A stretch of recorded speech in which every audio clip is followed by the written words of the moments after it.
برای ساخت بنگل گره ریف ما نیاز به مفتول گرد داریم. حالا میریم با هم دیگه از مفتول 4 گوش بدون استفاده از حدیده به سبک سنتی یا قدیمی یک مفتول گرد بسازیم. همینطوری که در این تصویر میبینید ما با ضربات چکش به قسمت‌های تیز مفتول 4 گوشمون شروع میکنیم به گرد کردن مفتولمون.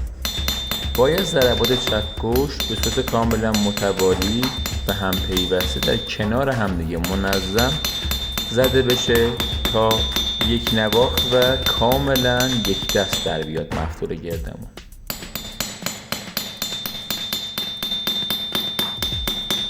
بعد از اتمام مرحله چکشکاری مفتول 4 گوشمون به شکل تقریبی گرد در اومده که در انتها میبینید هنوز مفتول اینجا 4 گوشه و الباقی مورد نیاز ما به صورت گرد در اومده. میریم تا مرحله سوهان زنی با هم داشته باشیم. در مرحله سوهان زنی یکی از مهمترین اصولی که ما باید رعایت کنیم یک دست زدن سوهان و اینکه حالت چرخشی مفتول زیر سوهان با دست مخالف باید انجام بشه تا که این یک نواختی سوهان کشی بتونه مفتول ما رو به حالت گرد در بیاره. در اینجا که میبینید مرحله سوهان کشی تمام شده و یک مفتول تقریبا گرد داریم.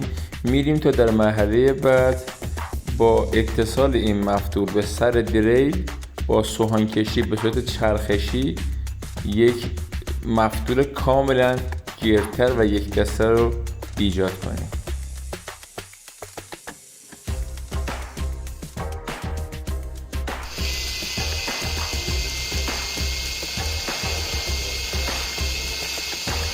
بعد از گذر از این مرحله ما با دستگاه پولیش سنباده اصلی و پولیشکاری انجام میدیم و میرسیم به مرحله فرم دهی روی میل انگشتر.